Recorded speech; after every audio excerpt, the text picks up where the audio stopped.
1절 5절까지만 기도하실 때에 가장 먼저 1절에 있는 말씀을 먼저 봉독합니다. 여호와께서 또 욥에게 이르러 말씀하시되 트집 잡는 자가 전능자와 다투겠느냐? 하나님을 탓하는 자는 대답할지니라. 욥이 여호와께 대답하여 이르되 보소서, 나는 비쳐나오니 무엇이라 주께 대답하리이까? 손으로 내 입을 가릴 뿐이로소이다. 함께 있습니다. 내가 한번 말하였사온즉 다시는 더 대답하지 아니하겠나이다. 아멘. 여기 4장부터 37장까지 보게 되면은 욥과 친구들에 대한 결론이 시작이 되어집니다. 욥이 친구들과 대화하기 전까지만 하여도 그는 자신의 전신의 재산을 잃고 나서도 10명의 자녀를 잃었어도 또 이제 자신의 몸이 머리끝부터 발끝까지 압창이 생겼어도 하나님을 향하여 불평하거나 원망하지 않았습니다. 도리어 이런 모든 것을 잃고 이런 이후에 내가 album으로 왔으니 album으로 가는 것은 당연하다고, 나에게 주신 분이 하나님이시니 하나님이 가져가시는 것은 당연하다고 하나님의 주권을 인정하였습니다. 그러나 4장부터 시작되어지는 친구들과의 결론에서 욥은 자신도 모르게 이제 분노가 일어난 것입니다. 분노가 일어나면서 하나님을 향하여 불평하고 또 자신의 생기를 저주하는 이러한 모습을 보게 됩니다. 그러니까 친구들과 대화 결론하기 전까지만 하여도 그는 하나님밖에 어떤 항변도 하지 않았는데, 불평과 불만을 내세우지 않았는데, 친구들과 대화하면서 그는 이렇게 변해갔다라는 것입니다. 그럼에도 불구하고 하나님께서는 한 번도 욥에게 나타나셔서 욥을 책망하거나 욥을 질투하지 않으셨습니다. 오랜 동안 욥을 참고 기다리셨다라는 것이죠. 마치 누가복음 15장에 보게 되면 아버지의 재산을 받아서 집을 나간 둘째 아들처럼 둘째 아들이 모든 것을 스스로 깨닫고 스스로 집으로 돌아오기까지 기다렸던 아버지처럼 하나님은 끝없이 욥을 향하여 기다리고 계셨다라는 것입니다. 욥이 스스로 깨닫고 욥이 이제 하나님 앞에 돌아오기를 하나님은 기다리셨다라는 것이지요.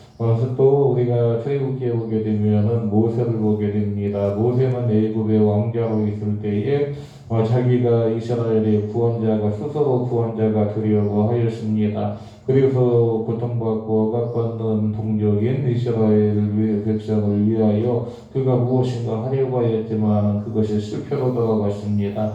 오히려 그 일 때문에 모세는 이제 광야로 내몰게 됩니다. 광야로 내몰아져서 40년 동안이나 남의 양을 치는 그런 일을 행하는 것을 보게 됩니다. 그러다가 40년 후에 모세의 나이 80세가 되었을 때에 하나님께서는 떨기나무 가운데서 다시금 모세를 부르시는 이러한 모습을 보게 됩니다. 이처럼 이제 모세가 자신이 무엇인가 하려고 하였지만은 그때는 하나님의 시간이 아니었습니다. 우리가 살아가는 동안에 내가 어떤 일을 행하는 시간과 하나님의 시간이 다르다는 것이죠. 오늘 여기 욥도 마찬가지입니다. 욥도 끝없이 당하는 그런 고통과 고난 가운데서 하나님을 향하여 자신의 생기를 저주하기도 하고 하나님을 향하여 불평하고 원망하기도 하였지만 그때 그는 하나님께서 욥에게 어떤 말씀도 하지 않으셨다가 드디어 이제 하나님께서는 욥에게 입을 열어서 욥에게 말씀하시는 것을, 욥에게 질문하시는 것을 보게 됩니다. 자, 그렇다고 하면 하나님이 먼저 욥에게 질문하시는 것이 무엇입니까? 욥에게 질문하시는 것은 2절에 보게 되면 뭐라고 말씀하시니까 트집 잡는 자가 전능자와 다투겠느냐, 하나님을 탓하는 자는 대답할지니라 말씀합니다. 이제까지 이것저것 트집을 잡아서 하나님 앞에 불평하고 원망하였던 욥을 꼬집어서 말씀합니다. 트집 잡는 자가 전능자와 다투겠느냐 라고 하시면서 하나님을 탓하는 이 욥이 대답해 보라고 하나님은 욥에게 말씀하시는 것을 보게 됩니다. 내가 지금까지 이것저것 트집 잡아서 이 전능하신 하나님과 다투었는데 한번 대답 한번 해봐. 도대체 네가 할 얘기가 도대체 무엇이냐라고 하면서 하나님이 욥에게 질문하시는 것을 보게 됩니다. 자, 이때 욥은 뭐라고 이야기합니까? 4절에 보게 되면은 욥은 얼마 전까지만 하여도 내가 하나님과 변론해 보겠다. 내가 도대체 왜 이러한 고통과 고난을 당해야 되는지 하나님과 내가 변론해 보겠다. 전능자와 내가 변론해 보겠다라고 그는 자신만만하였습니다. 그러나 이제 하나님께서 네가 한번 대답해봐 라고 할 때에 4절에서 욥은 뭐라고 이야기합니까? 4절에서 보니까 나는 비천합니다. 비천한 내가 무엇이라고 주께 대답하겠습니까? 라고 이야기하는 것을 보게 됩니다. 자신의 부족함을 그는 깨달았다는 것이지요. 전능하신 하나님 앞에서 나는 아무것도 아닌 자임을 오늘 욥은 깨닫고 있는 것을 보게 됩니다. 그러면서 뭐라고 이야기합니까? 내가 비천하오니 무엇이라 주께 대답하겠습니까? 소돔으로 내 입을 가릴 뿐입니다 라고 욥이 이야기합니다. 그러면서 5절에 보게 되면은 내가 한 번 바로야 싸운즉 다시는 더 대답하지 아니하겠다라고 이야기하는 욥의 모습을 보게 됩니다. 이것은 무엇입니까? 내가 입이 10개라도 하나님 앞에 할 이야기가 없습니다라고 지금 욥은 이야기하고 있는 것을 보게 됩니다. 무엇을 이야기하는 것입니까? 욥은 철저히 하나님 앞에서 자기 자신을 발견하였다는 것이죠. 내가 아무것도 아닌 존재임을 하나님 앞에서 나는 너무나 부족하고 미천한 존재임을 오늘 욥은 깨닫고 있는 것을 보게 됩니다. 하나님의 말씀을 듣고 모든 것이 지금 변하고 있는 것입니다. 내가 얼마나 부족한 존재인지, 내가 얼마나 비천한 존재인지 욥은 깨닫고 있는 것입니다.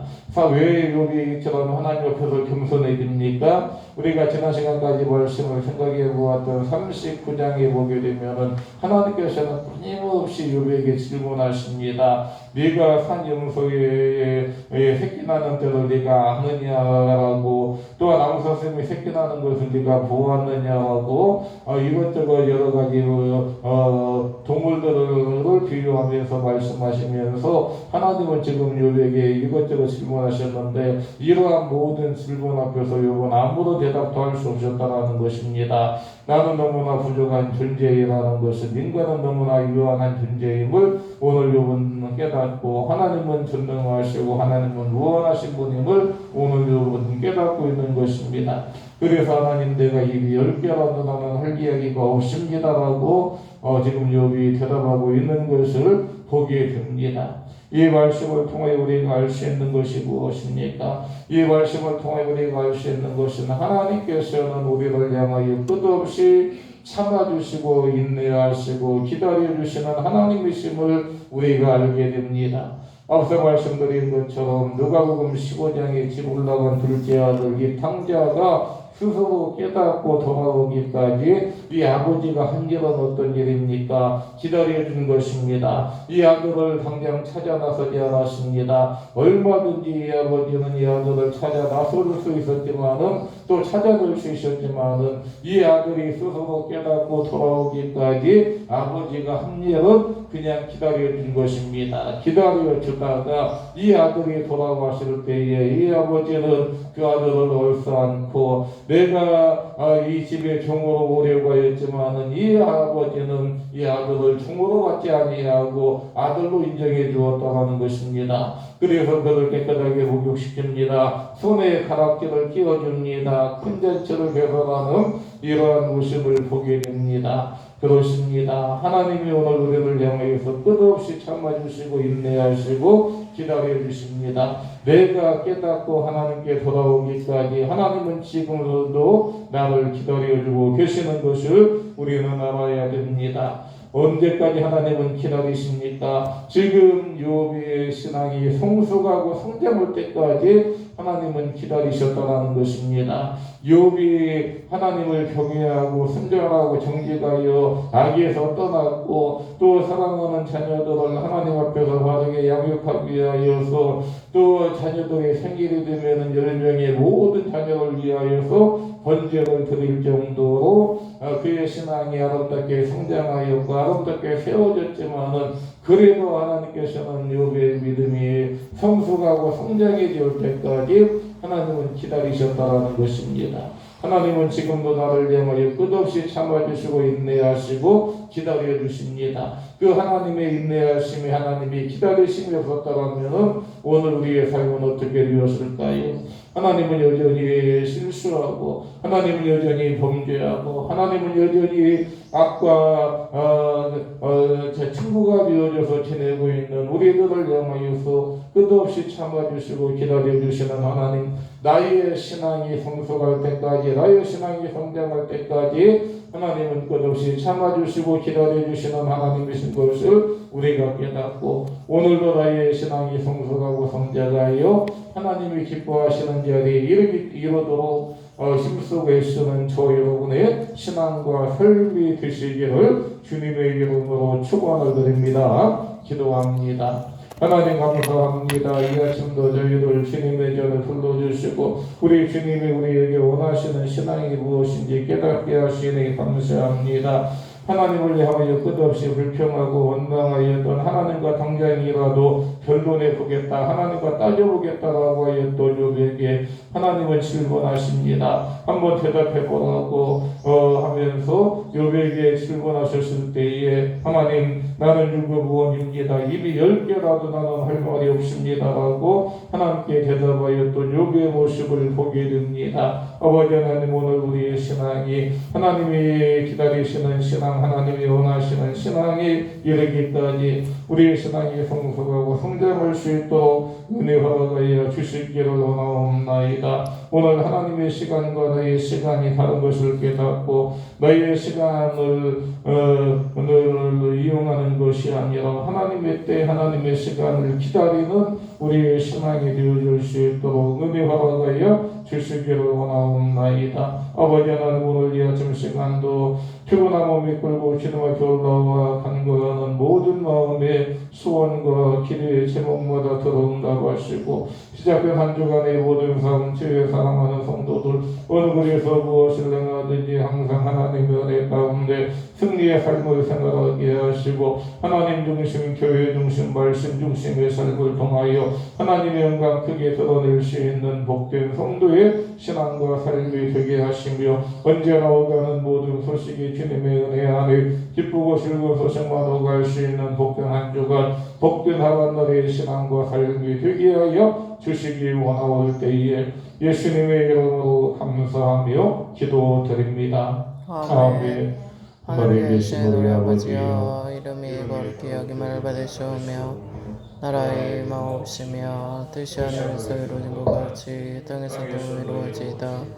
오늘 우리에게 동할 양식을 주시옵고 우리가 우리에게 죄 지은 자를 사하여 준 것 같이 우리의 죄를 사하여 주시옵고 우리를 시험에 들게 하지 마시옵고 다만 악에서 구하시옵소서.